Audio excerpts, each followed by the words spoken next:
and there appearing at his window of his balcony, the study, Pope Francis, to begin the Angelus, march to loud cheer from the pilgrims.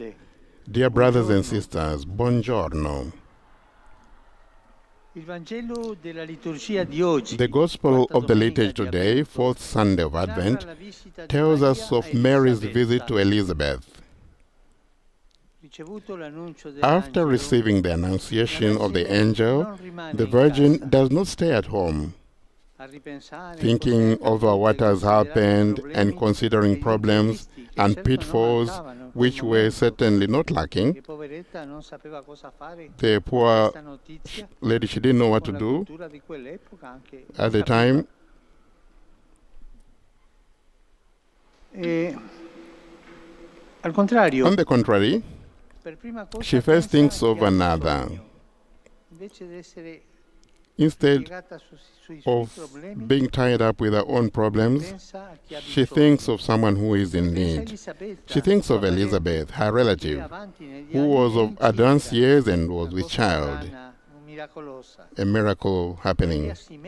Mary sets out with generosity without letting herself be put off by the discomforts of the journey. Responding without letting herself be put off by the discomforts of the journey, she responds to an inner impulse that called her to be close to help. And it was a long trip of long kilometers. She went on foot. She walked. She arose and went out to give Elizabeth the joy of Jesus, the joy she carried in her heart and in her womb. She goes to her and proclaims the Magnificat.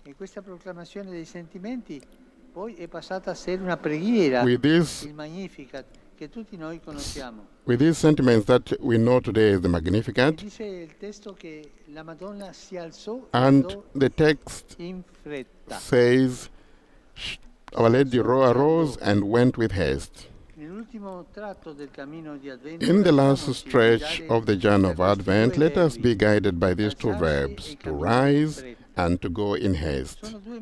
These are two movements that Mary made and that she invites us also to make as Christmas approaches. First of all, arise. After the angel's announcement, a difficult period loomed ahead for the Virgin. Her unexpected pregnancy exposed her to misunderstanding and even severe punishment. She could be stoned according to the tradition of those days. Many concerns and worries she had. Nevertheless, she did not become discouraged. She was not disheartened. She arose. She did not look down at her problems, but looked to God. And she did not think about whom to ask for help, but to whom to bring help. She's always thinking of others. That's how Mary, Our Lady, is always been. Even at Cana, when she noticed that the people had no wine, she thought and tried to find a solution. Our Lady Mary is always thinking of others. Let us learn from Our Lady this way of reacting, to get up, especially when difficulties threaten to crush us, to arise, so as not to get bogged down in problems, sinking into self-pity, a sadness that paralyzes. We shouldn't remain in this paralyzing sadness. But why must we get up? Because God is great and is ready to lift us up if we reach out to Him. So let us cast away the negative thoughts, the fear that block every impulse and prevent us from moving forward. And let's do as Mary did. Let us look around and look for someone to whom we can be of help. Is there an elderly person I know to whom I can give a little company? Everyone must think about that. Service, some kindness, a telephone call. By helping others, we help ourselves to rise up from our difficulties. The second movement is to go in haste. This does not mean to proceed with agitation in a hurried manner.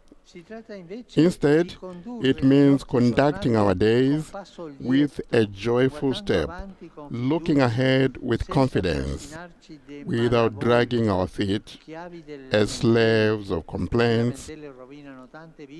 These kind of complaints always ruin people.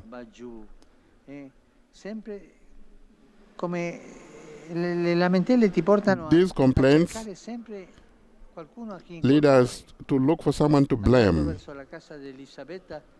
On our way to Elizabeth's house, Mary proceeded with quick steps of one whose heart and life was full of God, full of joy. Let us ask ourselves, how is my step? Am I proactive, or do I linger in melancholy, in sadness? Do I move forward with hope, or do I stop and feel sorry for myself? If we proceed with the tired step of grumbling and talking, we will not bring God to anyone. We will bring sadness and bitterness. Instead, if it does great good to us to cultivate a healthy sense of humor, as did, for example, St. Thomas More or St. Philip Neri, let us not forget to ask for this grace of a sense of humor. Let us not forget that the first act of charity we can give for our neighbor is to offer him or her a serene and smiling face, is to bring them the joy of Jesus as Mary did with Elizabeth. And may the Mother of God take us by the hand, and may she help us to arise and to go in haste towards Christmas. And now the Angelus.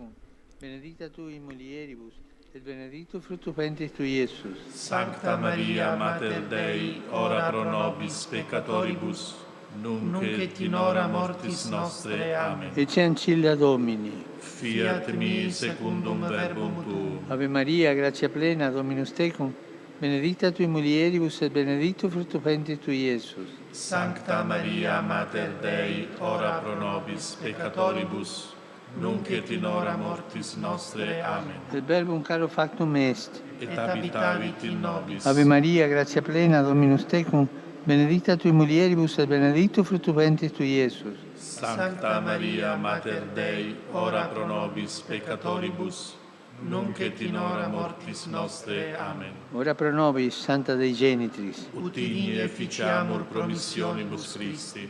Grazie a Tua, in questo Domine, mentibus nostris infunde, ut che angelo annunziante, Christi Fili Tui, incarnazione coniovim, per passione meius ad crucem, a resurrezione e gloria perducamur, per Christum Domini nostrum. Amen.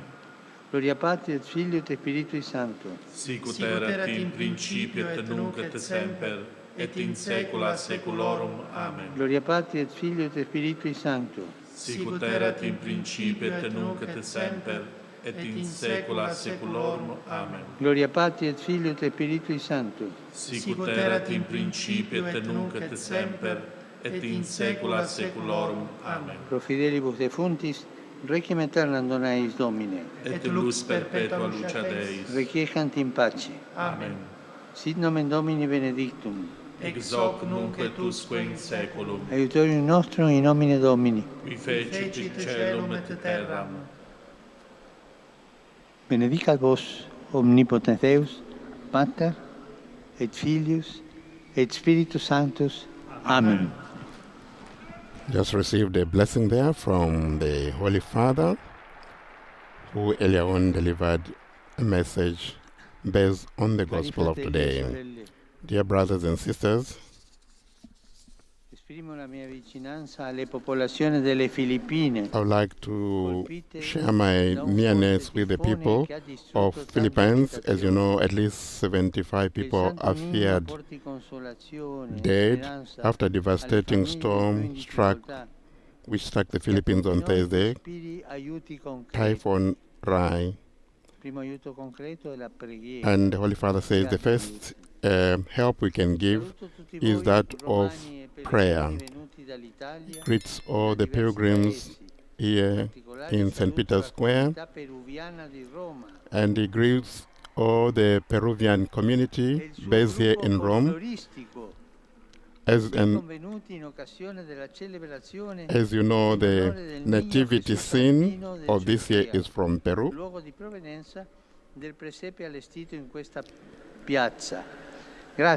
And he thanks the Peruvian community, Peru, and those who have given the nativity scene.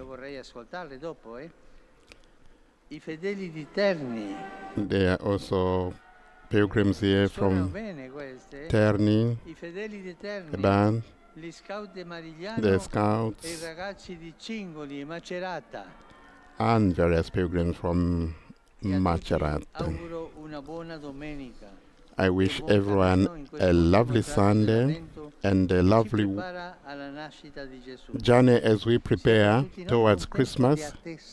It's a Christmas of waiting, hope, and praying in company with the Blessed Virgin Mary. Please do not forget to pray for me. And now the band will play something beautiful.